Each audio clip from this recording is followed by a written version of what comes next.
Hello, welcome back to the Brendan O'Neill Show with me, Brendan O'Neill, and my special guest this week, Ian O'Doherty. Ian, welcome to the show.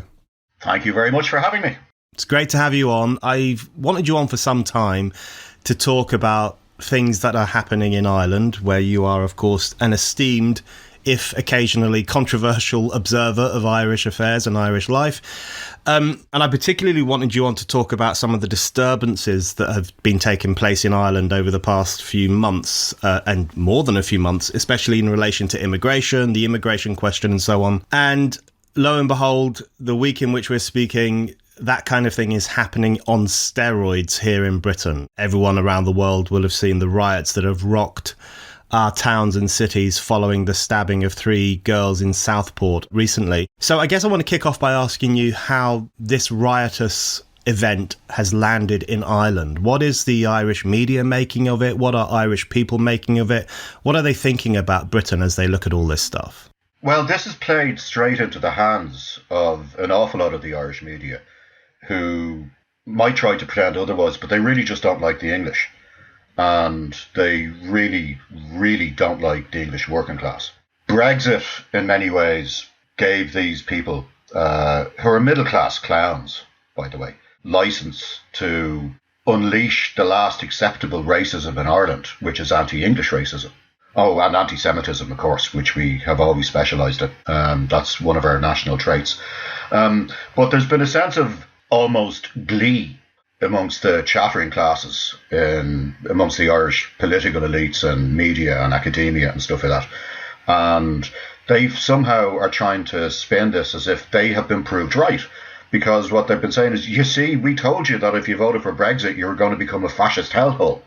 And that, you know, people of colour wouldn't be safe, and this was inevitable. In many ways, the Irish Times is like The Guardian, and RTE is like the BBC. I mean, they're almost interchangeable. And really what this boils down to is a class contempt. It's a contempt towards the working class. They don't trust them, they don't know them, they don't like them, and they don't respect them. And the biggest hotspot in Ireland when it comes to issues about immigration has been a very deprived area of Dublin called Coolock, which used to have several main local employers, which kept everybody going. Crown Paints being one of the main ones. And now Crown Paints has been gone for the last few years. The area has fallen into serious decline. And the government decided in their infinite wisdom that they were going to turn the factory into another asylum hotel, which was really adding insult to injury to a bunch of people who already feel neglected and marginalised. And then the media and the politicians express absolute outrage. Again, very similar to Starmer. They express outrage and surprise when the locals are incensed. And then when outsiders who have more sinister intent come in and try to exploit that. What's interesting to remember about Coolock, when it was all this thing of, oh, it's the far right. The far right's irrelevant in Ireland. Thugs aren't. As we saw in the riots in November, and 4 people have been charged and prosecuted over it. They weren't charged for hate speech, they were charged for looting.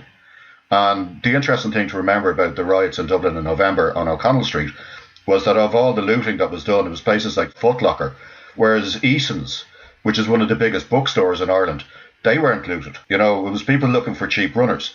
And to get back to what we're seeing in England, I find it baffling. I mean, the last few times I've been over to England has been going over to see Oldham play football, and you don't get much more working class than Oldham, and I love it. And I much prefer the north of England to, say, London, for example. I mean, as an Irish person, I feel very comfortable in the north of England. I think they're very similar to us. And what I'm seeing is just a primal howl of rage that's coming from people who are now into their second or third generation of not just being ignored, but being reviled and insulted. And ultimately, it's the old truism that if you give a dog a bad name, you know, if you keep on telling people that they're far right, when all they want to do is make sure that their kids have a school to go to, when all they want to do is to try and keep some sort of community cohesion together. Labour, which was set up to look after the interests of the working class, that's its whole raison d'etre. The same as the Labour Party in Ireland. was set up to look after the interests of the working class. And the Labour Party in Ireland and the Labour Party in England, they're now become a managerial class and an academia class. They don't care about the working class. The working class are gone, even though the working class are the foundation stones of both Labour parties in the UK and Ireland. And when we saw the riots in Hare Hills, you had Labour coming out saying that we will listen to the concerns of the community. When we see riots amongst the Muslim community, it's, well, because they've been insulted and they shouldn't have been insulted, or because, it's racist, blah, blah, blah. When we see riots coming from the white community, from the working class community, it's because they're fascists and they're Nazis. Nobody's talking about listening to their concerns because nobody cares about their concerns. And you have Yvette Cooper coming out to placate the Roma rioters, the Hare Hills rioters. You have her coming out and trying to placate Muslims. We saw some of the violence in Birmingham. I mean, they went off on one, and they were threatening journalists live on Sky. And it was interesting to see, when the different protesters were facing off. Why are the Muslim protesters, when it comes down to rioting in Britain, they're all waving Palestinian flags? That's an issue that's 3,000 miles away. It has nothing to do with them. And we're seeing the same thing in Ireland. The thing is, I've always said that, obviously I wanted independence, but I would have stayed in the Commonwealth because we're joined at the hip. And that's for better and for worse. And what we're seeing at the moment, politically, the similarities are both startling and quite depressing. Now, I've always felt like an outlier in Irish journalism. I didn't go to college. I started as a tea-boy in Hot Press magazine when I was about 16. And I kind of gradually learned my trade. And that's one of the things as well, the difference I find with an awful lot of journalists now, is they refer to it as their profession. I call it my trade. Because as far as I'm concerned, I'm a tradesman. And, I learned it the hard way. Ireland's a small country, Dublin's a small town, and the Dublin journalistic community is even smaller. And most of them have all gone to the same college. A lot of them will have been in the same class. Most of them will have had the same lecturers. And most of those lecturers who I know are only lecturing because they couldn't cut it in a newsroom. And they're all very left-wing. Well, left-wing in the new definition, I should say. They're very progressive. And, there was one guy who, he's now a lecturer, and I got an email a couple of years ago from a kid who just started in his first year in journalism, and he was asked, all the students are asked, who do you read? What do you like? And this kid said, I like your man Ian Doherty in the Indo. And the lecturer said, if you mention that man's name again, I'm going to fail you. So the kid got in touch with me, and he said, what should I do? And I said, don't mention my name. Just don't, because I know the guy involved. And he was a terrible down-table sub in the newsroom, and he just couldn't cut it, and they got rid of him. So it was the living embodiment of that old cliche that those who can do and those who can't teach.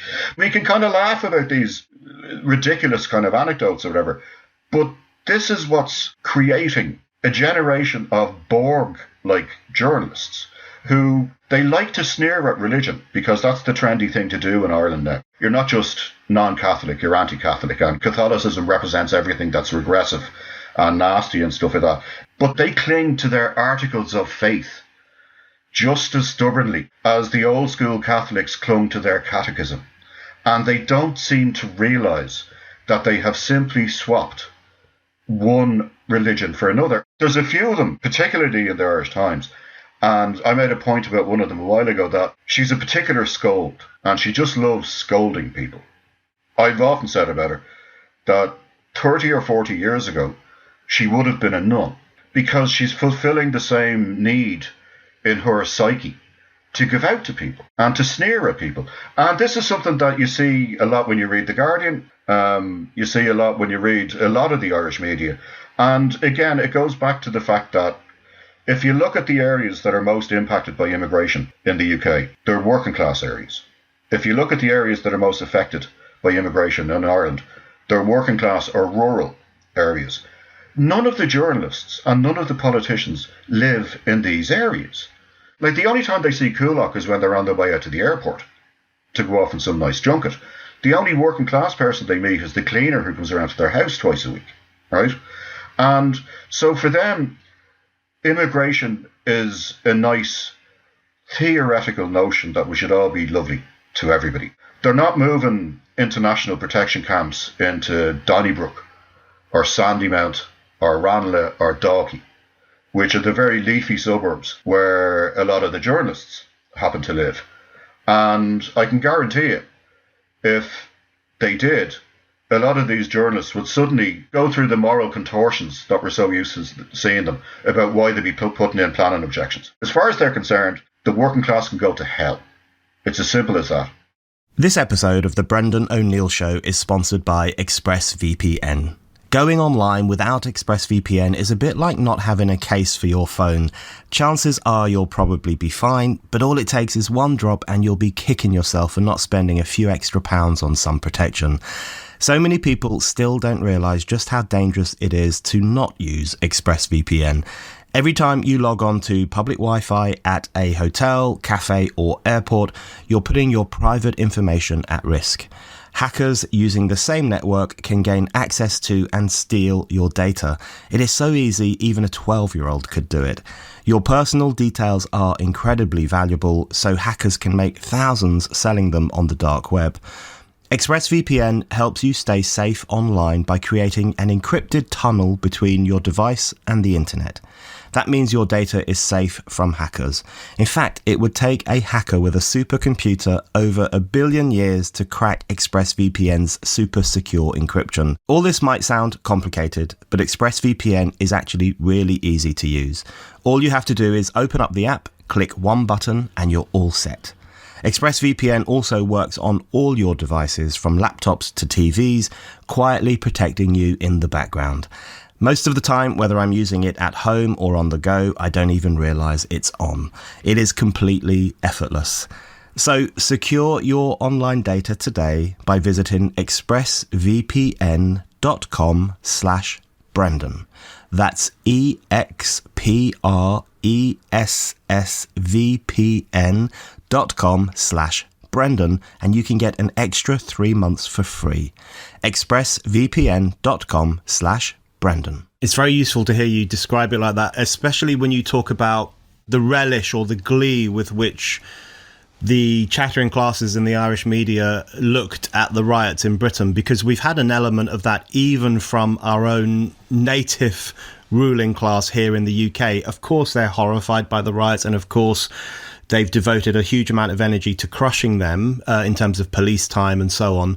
But there is also an extraordinary level of moral opportunism, I think, amongst the establishment, who see this almost not in any even particularly conscious way, but they definitely see this explosion of violence as a way of further consolidating their moral authority. So this is another way in which they can write off every complaint about immigration or the lack of debate about immigration as just fascism. This is another way in which they can further stamp their authority on white working class communities in particular. They see in this unrest a way of consolidating their power. And that's what I find really depressing about the riots in the UK, because what is happening in the discussion about them is that everything is being collapsed together.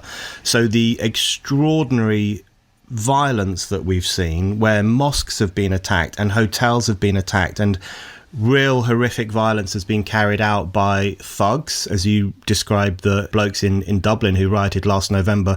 Real shocking violence has been carried out by thugs, utterly worthy of condemnation and punishment. But that's then collapsed together with the entire community in which these thugs are operating, as if all of them are borderline fascist, all of them are racist, every complaint they raise probably has its origins in xenophobia. So there's this kind of conflation of everything as a consequence of these riots. And I wanted to ask you if a similar dynamic happened in Ireland after the riots in November. So what's really striking about the riots that you had on O'Connell Street in Dublin, where you say Foot Locker was looted but Eason's wasn't. I love Eason's on O'Connell Street, by the way. It's a great shop. I'm glad it wasn't looted or burnt down. What's really interesting is that the trigger for that was the stabbing of 3 girls. and then a lot of discussion amongst ordinary people about who did this, why are we not being told the truth, and so on. And the trigger for the riots in the UK, of course, was the stabbing of more than 3 girls, but 3 of them died as a consequence of their injuries.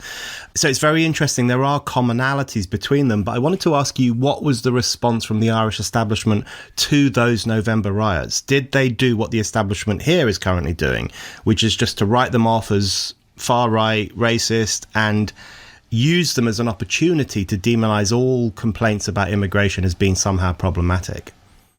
Honestly, it's as if Keir Starmer is following the template that had been established by the Irish government in the wake of the November riots.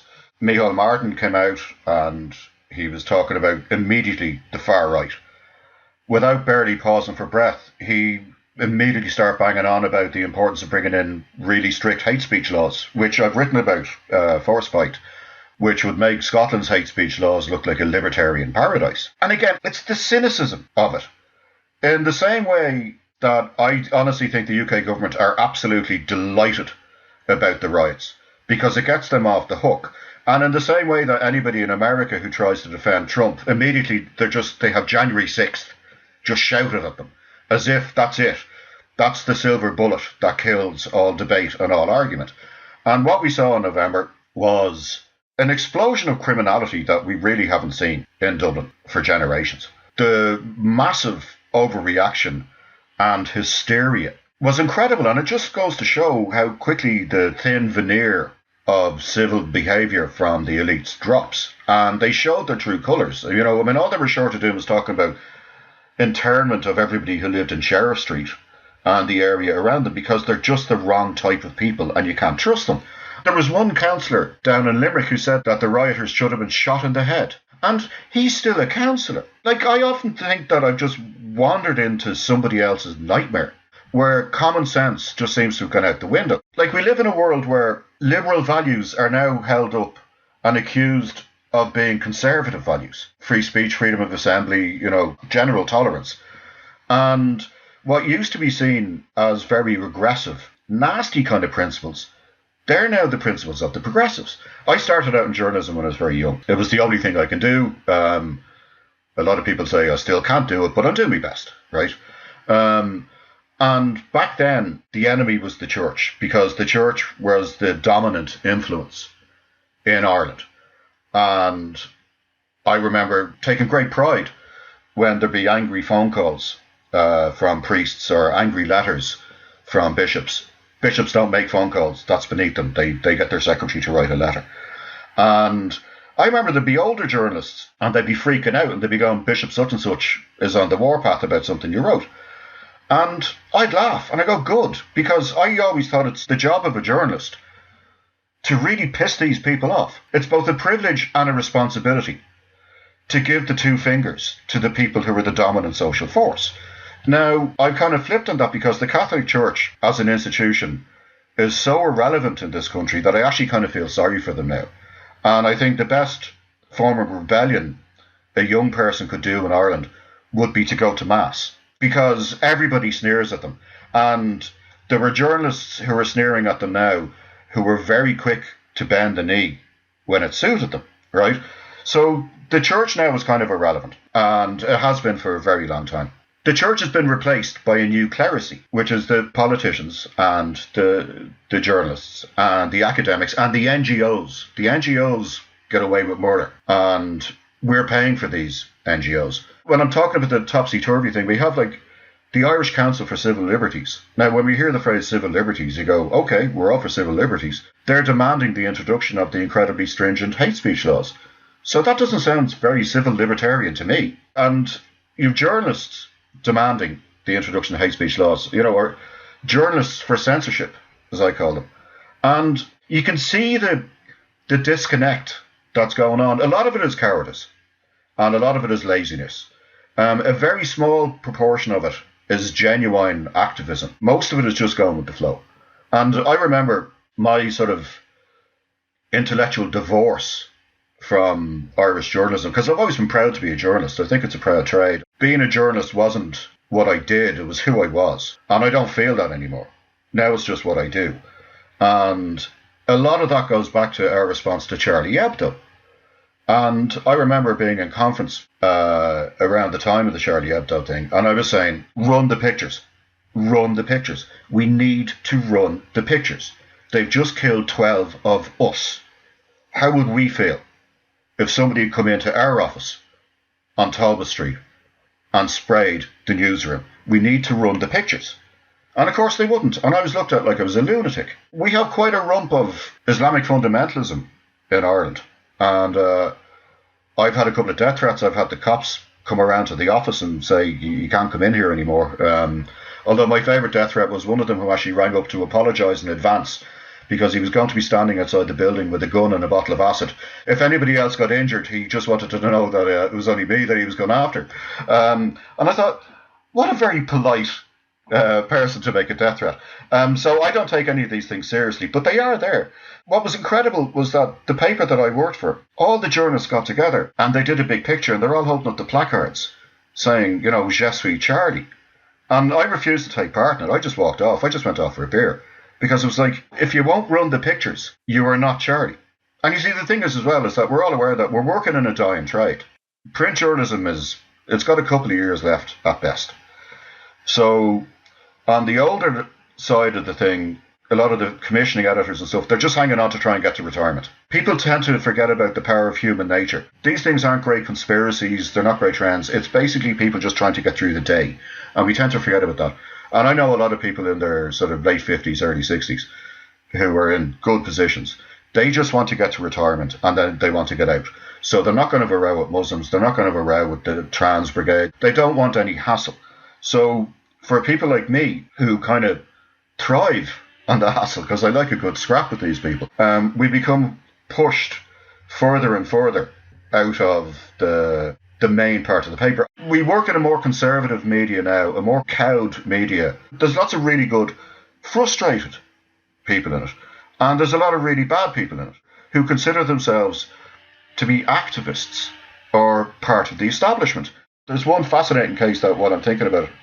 2 years ago, there was an Irish nurse called Ashling Murphy who was murdered in broad daylight by a guy called Joseph Pushka, who was a Slovakian immigrant who'd been here with his family for 10 years. He hadn't worked in 7.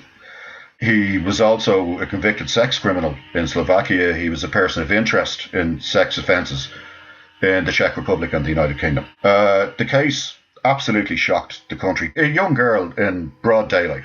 This doesn't happen in Ireland, Her fiancé, he wrote a very eloquent victim impact statement, which moved everybody to tears. It was just, the grief was just there. It was like he wrote it in his own blood, from his own heart.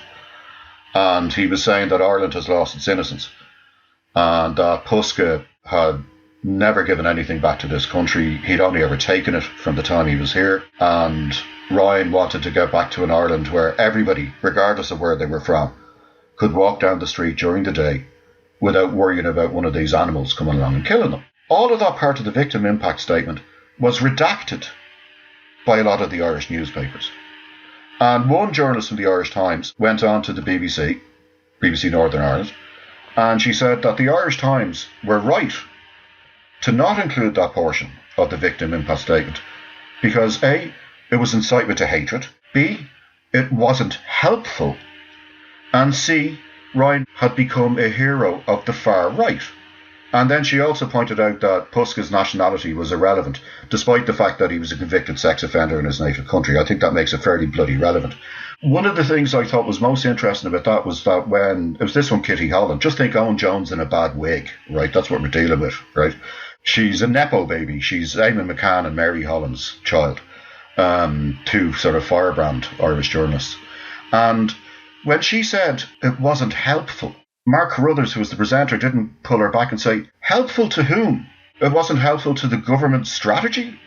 It wasn't helpful to the Irish Times editorial policy?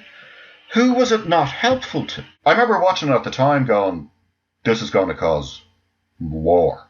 It was the sheer hubris and this sort of smug arrogance of, well, his statement wasn't helpful. Well, his fiancée, who he was due to get married, had just been slaughtered in broad daylight on a street. I'd say his victim impact statement was helpful to him, and he's the only person who counts.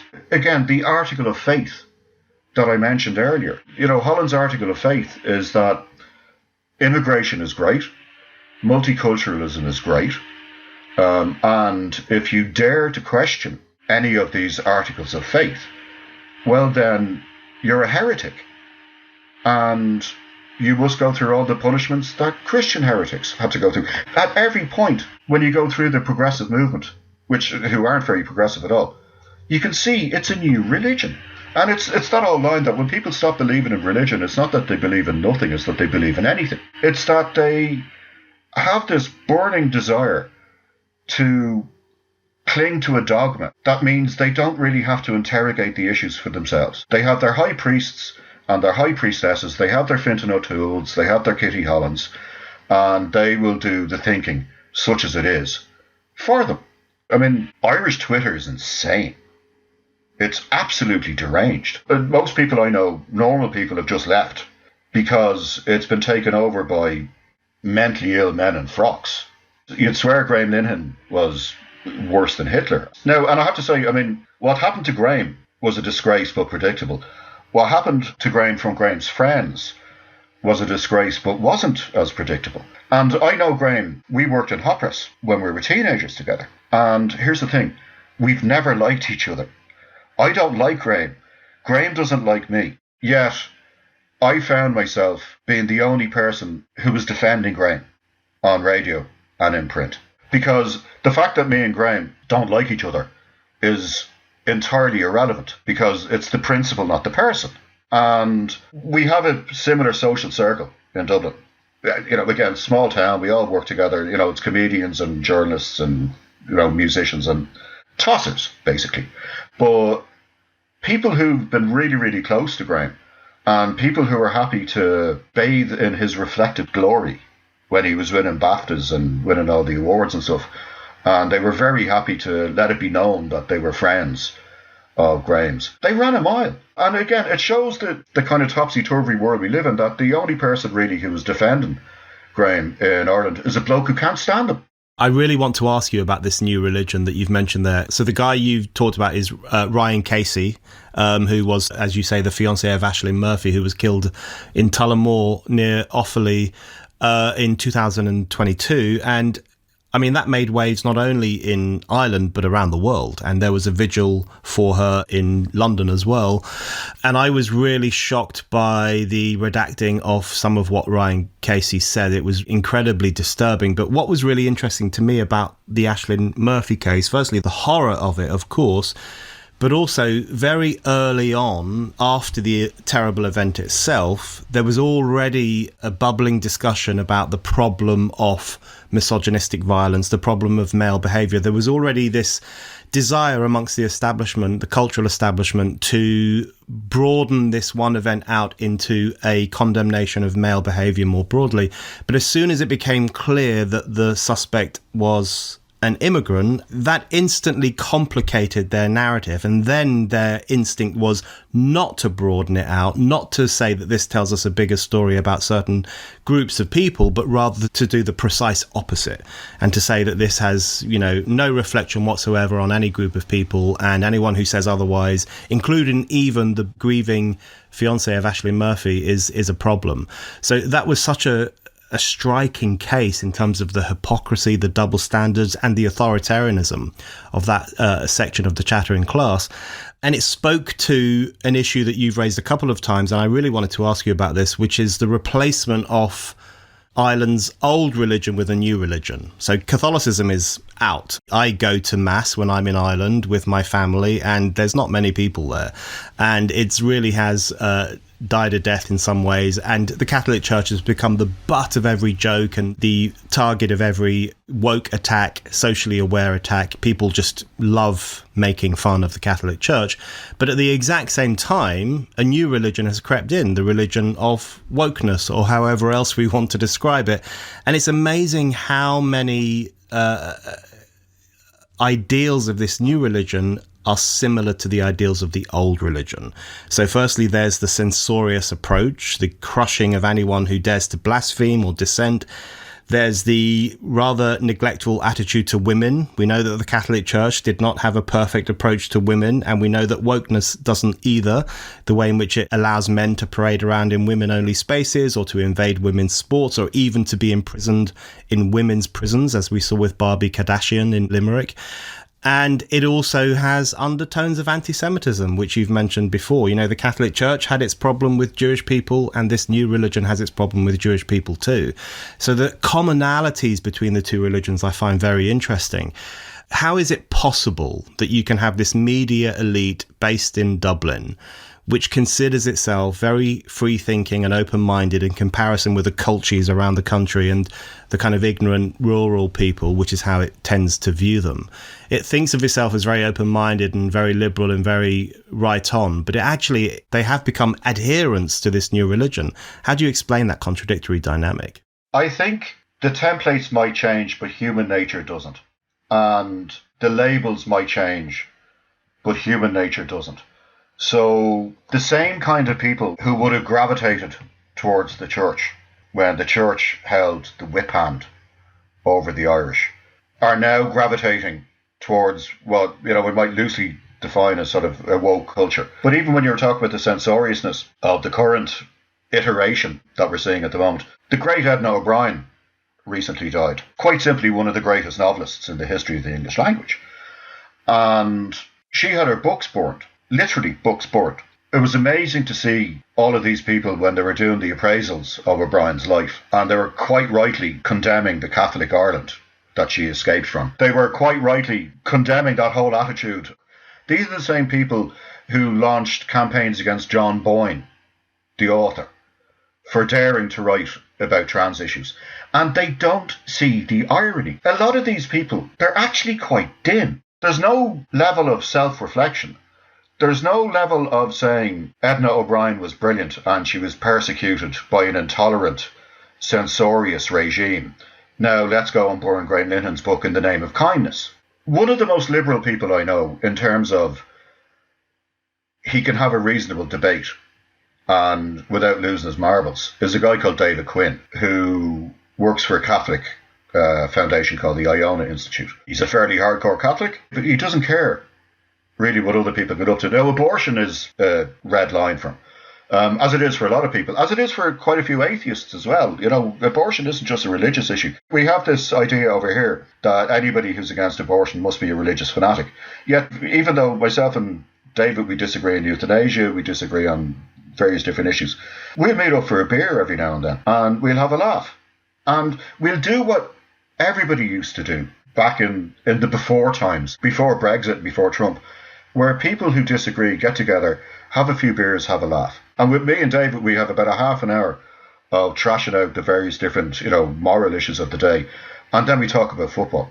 And then we just go home. Whereas when you're talking about the censorious attitude that come in, I've lost friends because of Brexit and Trump. Now, 10 years ago, I would have thought such a thing. These are people I've known for 20 odd years. And people I've worked with for a long time. I've been to their weddings, they've been to mine, I've been to their kids' communions and christenings. They've been to my house, I've been to theirs. A couple of them we'd even been on holidays together. And it just seemed at some point, about 8 years ago, people lost their marbles. And they completely lost the ability to disagree, respectfully or not respectfully. I think respectful disagreement is often overrated. The holy trinity that's guaranteed to break friendships these days are Trump, Brexit, and Israel. And a very quick example of that, there's a friend of mine, I was the first person that he came out to as a gay person, and we were in a club and he said, listen, can I have a word with you? And I went, yeah, what? He said, look, I want you to know I'm gay. And I went, yeah, I know, and it's your round. Everybody knew, but he's ferociously anti-Israel to the point of open anti-Semitism. The last conversation I had with him, he'd ring and he'd just try and annoy me about Israel. And I said, look, if you and Richard's his boyfriend, I said, if you and Richard go to Gaza tomorrow, you'll be swinging from a lamppost or you'll be thrown from the tallest building by sundown. I guarantee you that. It's part of the Hamas charter. They will not suffer a sodomite to live. Whereas if you go to Tel Aviv, and of course he'd never been to Israel. I've been to Israel many times. I love the place. Of course, if you go to Tel Aviv is pretty much the gayest city outside of America. And you get on great. And I said, by the way, Eugene, Israeli guys are really good looking. You'd have a ball. And he said, well, maybe, But at least the Palestinians are decent people, unlike those effing Jews. And the mask slipped. And what we've seen since October the 7th is they don't even bother keeping on the mask anymore. They don't bother. And it was terrible. I went to the Israeli Independence Day. Normally it's a very good party. And this year was a very somber one, and they had to have it in the synagogue, which fortunately is just around the corner from me. But they had to have it in the synagogue because they didn't feel safe having it in a hotel. And one of the things that really struck me as myself and my wife walked through was just how old most of the people were. And I was talking to Tommy Riekenthal, who's a Holocaust survivor. He wrote a brilliant book, I Was a Boy in Belsen. So he went through Belsen, he went through all the horrors. And he's still kind of broken by it. And he's in his 80s. But his wife, who's a wonderful woman, she just turned around to me. She said, it's happening again. When these people say it, listen, they know what they're talking about. They've been through it before. And we used to have a Catholic religious-based anti-Semitism because they killed Christ. You know, we had the pogrom down in Limerick in 1908 and stuff like that. The area where I live in Dublin now, called Terranure, that used to be known as Jewtown when I was growing up. And it wasn't known as Jewtown in an affectionate way, I can assure you, right? But that was a vestigial religious dislike. Now that we've got rid of traditional religion, now it's more of a political and a secular dislike. But really it's just an excuse. It's just an excuse for my gay friend to say that he would prefer the people who would kill him than the people who would give him a gay pride march. On what planet? You know, the Hamas and Hezbollah leaders who were killed by Israel, right? Bloody good operations, and Israeli intelligence needed a win after October the 7th, and they kind of got to a degree with that. There was a vigil outside the GPO in Dublin's O'Connell Street in memory of two martyrs of the resistance. I couldn't believe it. These people are terrorists. They're genocidal maniacs. And there was a vigil for the heroes of the resistance. Around the corner from my house, there's a house with a bunch of Palestinian flags flying out the window. Now, that's fine. If that's what they want to do, you know, let them do it. I've no problem with that. But I can guarantee you, if I put an Israeli flag outside my window, I give it 5 minutes before the window's gone. The Jewish community in Dublin has contributed a huge amount to this city and to this country, in politics, in law, and people who used to have to keep their dislike kind of hidden, they've now been given moral license to release the hounds of their hatred. And we're going back into the blood libel again, that, you know, Jews are baby killers. And I've tried to argue this on News Talk, which is the only radio station that will kind of give me any sort of a platform at the moment. And I've tried to point out the facts. Hamas are hiding behind the kids. Every dead child is a PR victory for Hamas because it's on the front page of every Western paper. And they just don't listen. And again, it goes back to my old Catholic friend, David Quinn. It'd be like me trying to tell him that transubstantiation isn't real. He knows it's not real, but he's never going to admit it because it's an article of faith. And so it's the same. I always think it's an interesting link between transubstantiation and transgender. Both are things that don't exist. Trans just means not. So when you see trans man, it just means not man. When you see trans woman, it just means not a woman. We're going through an age of extreme religious fervour, except it's going under a different label. The impact is the same, and it's vicious and extremely intolerant. I just long for a return to common sense. I long for a day when I can have an argument with my friends without everybody blocking each other on their phones. My only paranoid conspiracy theory is that I'm convinced that TikTok is a Chinese invention to rot the West from the inside out. When you saw all the young kids converting to Islam when bin Laden's letter to America was released on TikTok, we seem to be becoming a more stupid culture, a more gullible culture. You know, we have all of the world's libraries at our fingertips in our phone. We should be entering an age of intellectual and moral enlightenment. All the great ideas are there. Every aspect that lifts us up from the animals is there. And yet we're devolving. Like, it terrifies me. If you're a regular listener to this show or a regular reader of Spiked, why not become a Spiked supporter? Spiked supporters is our thriving community of people who donate to Spiked.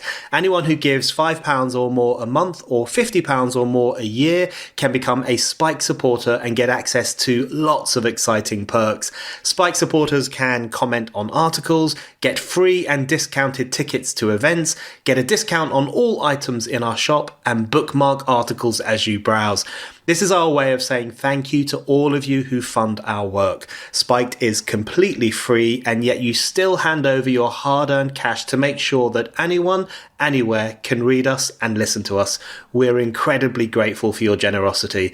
If you don't give to Spiked yet, now is the perfect time to start. Just go to spiked-online.com/supporters to set up your donation and your Spiked supporters account. That's spiked-online.com/supporters. I often think, yes, I mean, social media has so clearly moulded itself around a culture of dumbing down, moral relativism, outright stupidity, censoriousness, all those other problems that have been gathering pace for some time in our societies. I often think to myself, I'd love to be able to blame China for this, but I actually think we did it to ourselves. This is an internal decay of Western society of historic proportions, and one that really needs to be reckoned with. You mentioned there the anti-Israel sentiment in Ireland, which very often, I think, crosses the line into anti-Semitism. And I did want to ask you about that, actually, because there does seem to be a specific issue in Ireland. I mean, anti-Semitism is a problem right now across the whole of Europe. We've seen a lot of it in the UK. And in fact, one of the striking things about our current riotous moment is that people are up in arms about the mobs attacking mosques, and I think they are absolutely right to be up in arms about that. My view is that you should never attack a person's place of worship. It's irrational and stupid and destructive and very often bigoted. But these same people said nothing when synagogues were under attack over the past 9 months since the 7th of October pogrom. And in Britain, we've seen synagogues being coated with racist graffiti. At one synagogue, a pro-Palestine mob turned up and the worshippers had to be spirited out by literal police officers. A man was recently sentenced to jail for 8 years in Britain for plotting to bomb a synagogue. So very serious levels of violent threat and violent assault on synagogues, and all these people currently writing their columns or sending their tweets about the horror of mobs attacking mosques said nothing whatsoever, because in my view they are not anti-racists at all. They are identitarian supremacists. Their interest is in working out which identity group deserves their sympathy and which does not, and the Jews do not. But in relation to Ireland, one question I get all the time from people who read my stuff or follow my stuff online, because I have a very Irish name, I obviously come from Ireland, people will often say to me, why is Ireland so fucked up on the Israel question? What is it about Ireland in particular? And I always say, well, it was Catholic for a long time and now that's mingling with this wokeness thing. And it never feels like a satisfactory answer, although I'm sure there's an element of that in relation to what's happening in Ireland. But why do you think, especially amongst the chattering classes in Ireland, there is this visceral contempt for the Jewish state, which sometimes becomes a contempt for the Jewish people? What's going on with that bigotry in particular? I often think part of it is to do with envy. The Jews have, by number, become disproportionately successful because they value education and hard work. That's historically because they weren't allowed to do certain jobs. The Jewish school in Dublin, I mean, they tend to do really well in the Leaving Cert and in academic exams and stuff like that. So that fits into this sort of reptilian suspicion of the other. And I was guilty of that myself. And there's a friend of mine, Jewish guy, and Ireland were playing Israel in a European Euros qualifier. And this has gone back about 20 years. And I really put my foot in it because he was working for the Israeli embassy and things like that. And his sister, most of his family had moved over there. And I asked him in ignorance rather than innocence. I said, who are you going to be supporting on Saturday, Ireland or Israel? And I will never forget the look of hurt on his face. And I couldn't apologise enough. And I still wince when I think about that. And as I said, I mean, I didn't mean it in any way malicious. And he kind of brushed it off, but that must have given him the impression that really I didn't consider him to be as Irish as I was. I've made many stupid, past remarkable comments down the years that I regret. That's actually probably the one I regret the most, because it's the one that I worry does the most damage to the person that I'd said it to.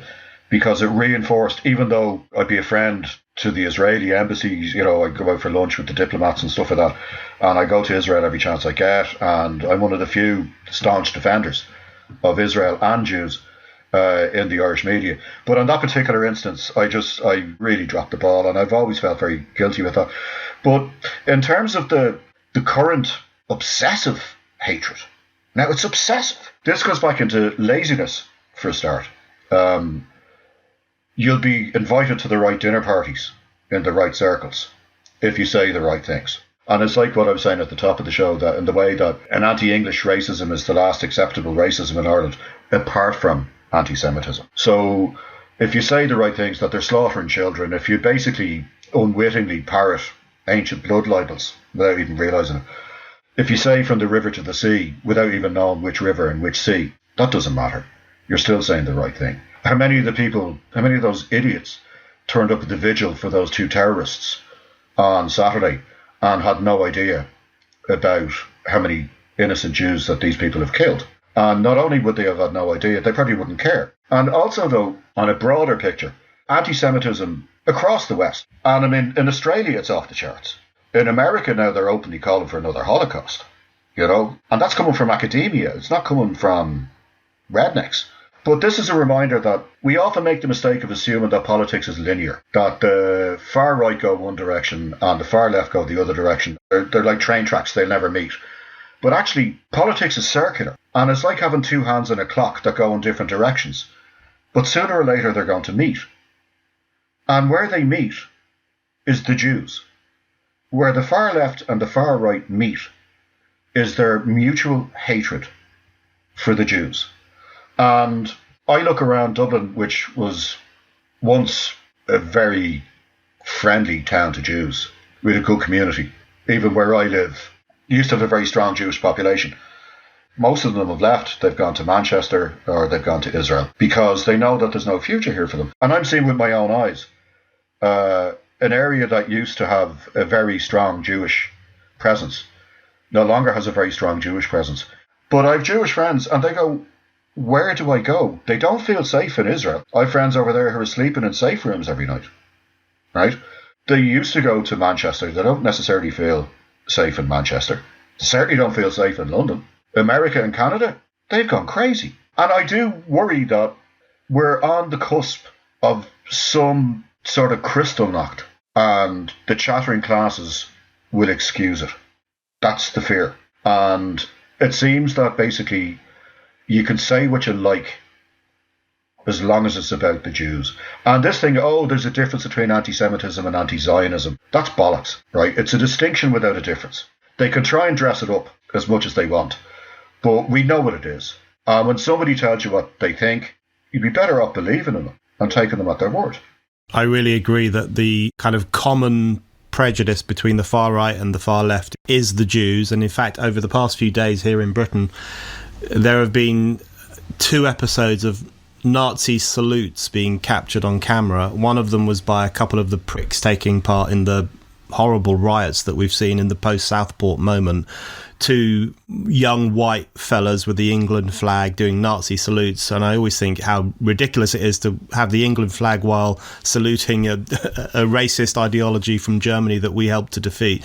But then the other image was from a pro-Palestine demonstration in London where a man did a Nazi salute to a group of Jews.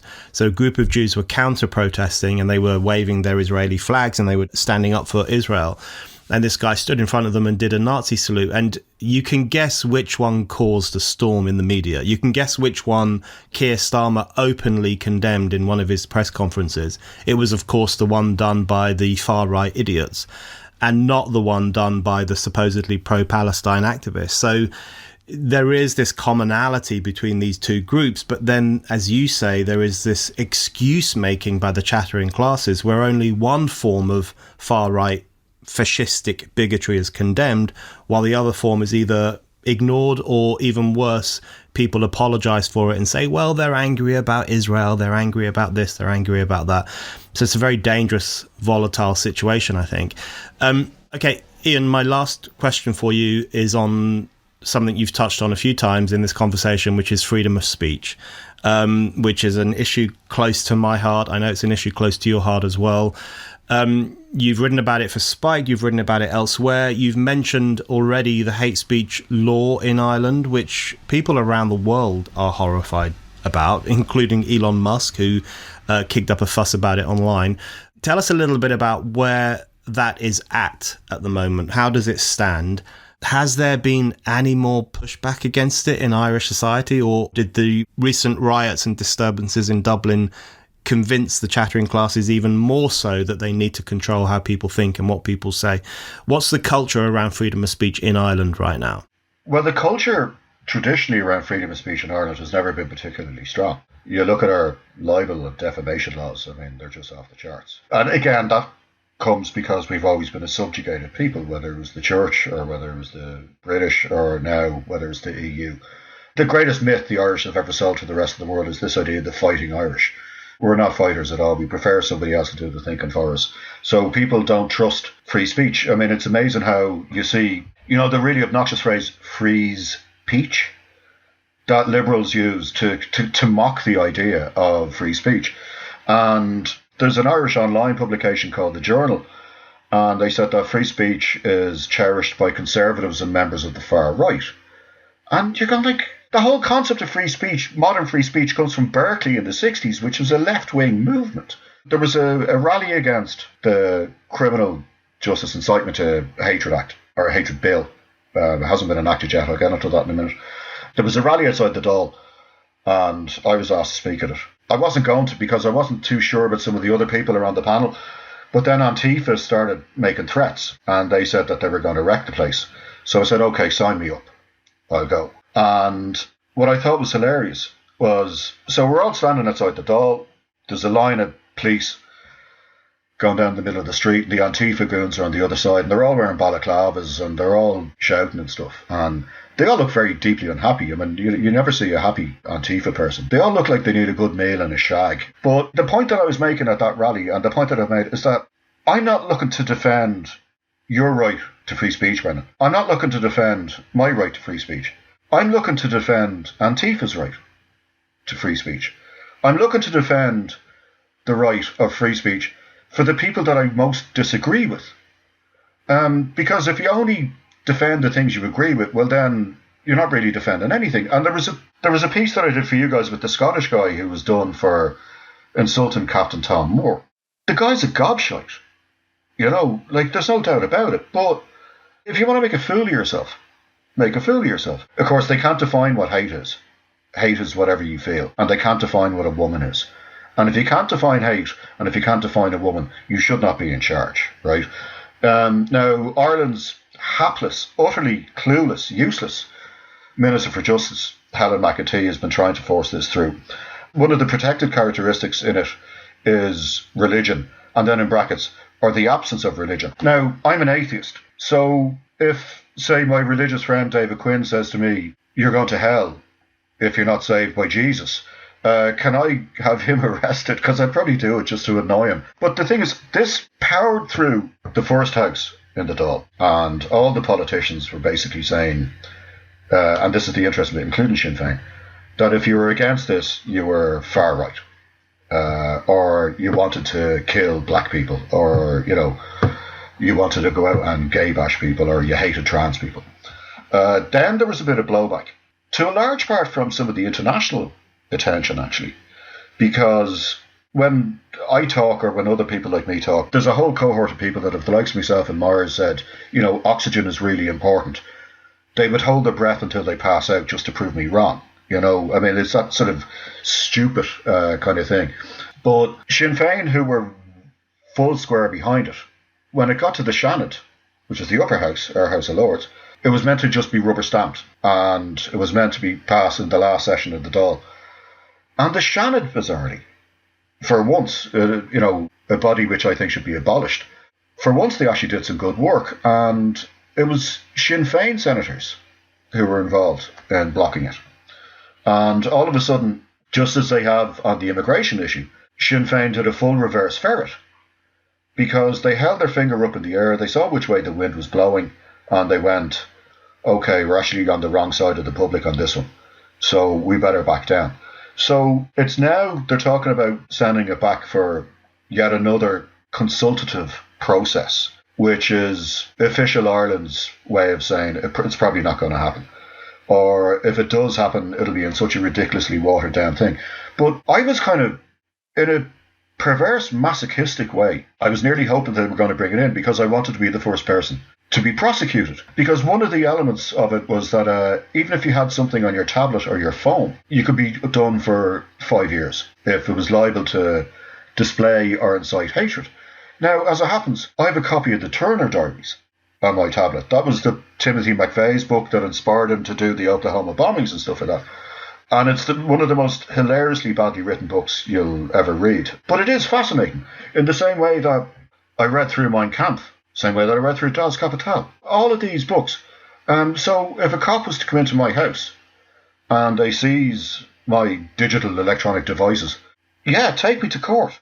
Like what we saw with J.K. Rowling with the Scottish police, when she went, yeah, okay, do me, come and do me. And the cops bravely ran away and went, oh, actually, no, she hasn't committed a crime. And I think the Irish politicians realised that this one wasn't really going to fly. Now, more naive and optimistic side would think that maybe this is just out in the water. My more cynical side would think that maybe they're just bringing it back into a committee to dress it up in a way that won't terrify the natives quite as much as the original draft did. But there's, again, topsy-turvy land. We have the Liberals calling for censorship. We have journalists calling for censorship. The people who are calling for free expression are the Conservatives and apparently the far right. This is not the Ireland that I grew up in, but this isn't the Western society that any of us grew up in. At some point in the last decade, it had been brewing before that, but at some point in the last decade, everything just got flipped. And there was no great meeting, there was no great plan. It just kind of happened by osmosis. And now we have a situation where, again, as I said, the people who call themselves liberals have completely betrayed every liberal value that made liberalism great. And I consider myself to be an old school liberal. And do what you want to do, I don't care, as long as it's not harming anybody else, it's none of my business, go on, fine, That to me is the distillation. Read what you want, listen to what you want, don't incite hate, don't incite, basically be cool. Go about your day and mind your own business. Now the people who've taken on the modern mantle of liberalism, they're like the old school Catholics that I grew up with. They're in everybody's business. They're insatiable. And again, another similarity with the Catholics that I was talking about, no apology is ever enough. You can never apologise enough. You give them one apology, they want a more profuse apology. And until they break you, they're fighting a war of annihilation. One of the things I've said to other journalists, there was a time you put your hands up and you go, okay, listen, sorry about that, won't do it again. And everybody moves on. No, now that's seen in the same way that the bishops used to see it. Any form of apology is taken as a form of weakness, and they are the hunters, and you become the prey, and they go after their prey until they've killed their prey. There's no room for nuance. There's no room for making a genuine mistake. There's no room for making your point. If somebody misunderstands what you're saying and completely gets the wrong end of the stick, well then, as far as they're concerned, you're the one who's in the wrong. It's not that they're stupid, or it's not that they didn't understand the reference that you were making. We live in a post-factual world. We live in a pre-emotional world, where basically emotions are far more important and knee-jerk reactions are far more important than bothersome things like facts. And the reason why I'm always proud to have something in Spike. I mean, the likes of Spike are doing God's work, because there is a resistance out there. But it does feel at times like it is a resistance movement that's really kind of fighting what often feels like a losing battle. But these things are cyclical. Sooner or later, we're going to have to re-enter the realms of common sense. Because one of the things that I find is that if this new era in which we live and toil, if it was as good as all its adherents and all its proponents are saying, people would be happier. I could get on board with this if young people were much happier than I was when I was their age. But instead, we have an explosion of mental health problems, an explosion in anxiety. Everybody's bloody miserable. So the new system isn't working for anybody. And that's demonstrably true, because you can see it in the levels of misery. And if you look at all the protests and stuff like that, you're not looking at happy people. And if you look at young people today, I mean, it seems that there's greater kudos in being a victim and being morose and being sad. And there's this sort of sanctification of victimhood. And kids are almost told that if there's nothing wrong with them, there's something wrong with them. You know, when I was a teenager, I grew up. I listened to the Smiths, I listened to R.E.M., I unsuccessfully chased girls, I played sport very badly, I bunked off school, and I went to gigs. And it was a very simple life. I didn't spend my time gazing at my navel going, am I suffering from anxiety? Am I this? Am I that? Am I, you know? And we've become a medicalised generation where people are almost conditioned that feeling miserable is kind of cool. Jesus, we used to have a word for that. We used to call them goths, and we used to slag them off.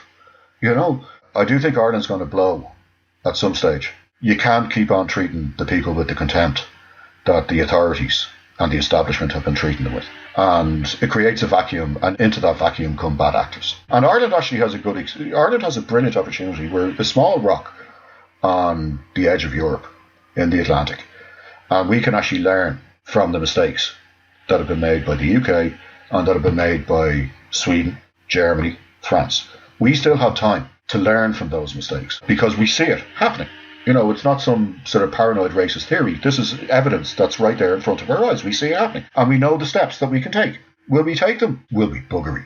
We will just continue to blindly go down the same line, and then when streets on Dublin are on fire, the establishment will look around and go, how did that happen? And I'll tell you how it happened. You didn't listen to the people. You didn't listen to the warnings, and you had the chance to avoid all the mistakes that our European neighbours and our British neighbours made, and you were too arrogant and too full of hubris and too full of contempt for the working class who were raising these objections for years. And now you're reaping what you sow. Ian, thank you very much. Thank you.